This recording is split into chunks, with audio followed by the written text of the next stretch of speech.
अदम एतमाद पर जनरल बाजवा का पैगाम आया है कि हम न्यूट्रल हैं और वो भी न्यूट्रल रहे। अदम एतमाद के 2 दिन पहले जनरल बाजवा ने हमें बुलाया कि अदम एतमाद वापस लें, हम इलेक्शन कराते हैं।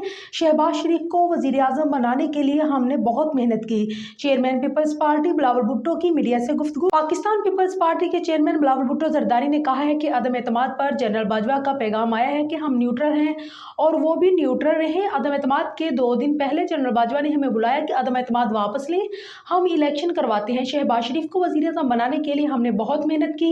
उन्होंने मीडिया से बातचीत करते हुए कहा है, नून लीग और MQM पाकिस्तान का इत्तेहाद हमें नुकसान नहीं फायदा दे रहा है। किंग्स पार्टी हर इलेक्शन में किसी न किसी सूरत में वापस आ जाती है। किंग्स पार्टी का वही हाल होगा जो 2008 में हमने किया था। मौलाना फजलुर रहमान की सियासत मुल्क भर में है। सिंध KPK और बलोचिस्तान में भी उनकी सियासत है, उनसे राब्ता करेंगे। मौलाना फजलुर रहमान के साथ भी इलेक्शन लड़ सकते हैं, उनके खिलाफ भी। इलेक्शन में सीट एडजस्टमेंट इत्तेहाद की बात पर जियालो का ज़हन सबके सामने है। जियालो का मुतालबा है कि पीपल्स पार्टी तीर के निशान पर हर हल्के से इलेक्शन लड़े, हम जीत सकते हैं। मेरा ख्याल में हम 3 नस्लों से जदोजहद कर रहे हैं कि सारे इदारे अपने दायरे में रहकर काम करें। IPP और PTI पार्लियामेंटेरियन जैसी जमातें बनने से अच्छा तासुर नहीं जाता। उन्होंने कहा है कि जो मुश्किल वक्त में जमात के साथ खड़े नहीं होते उनके इलेक्शन में मुश्किल वक्त होती है।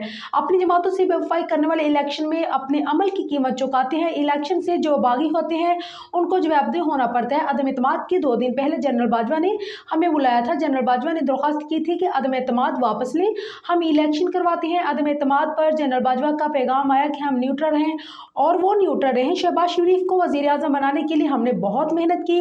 उन्होंने कहा है कि PTI कल तक आइन और जमहूरियत पर यकीन नहीं रखते थे, अब कहते हैं कि आइन और जमहूरियत भी कोई चीज़ है। इस सारी सूरत हाल में PTI को बहुत कुछ सीखने को मिलेगा। हम इल्ज़ाम तराशी की सियासत नहीं करते, हम अपोजिशन में हैं या हुकूमत में हो, हम इदारों पर उंगली नहीं उठाते, हम अवामी सियासत करते हैं। ये रवायत पंजाब से ताल्लुक़ रखने वाले सियासतदानों की रवायत है। इस रवायत को रोकना चाहिए। 8 फरवरी को सिलेक्शन नहीं इलेक्शन करवाएंगे।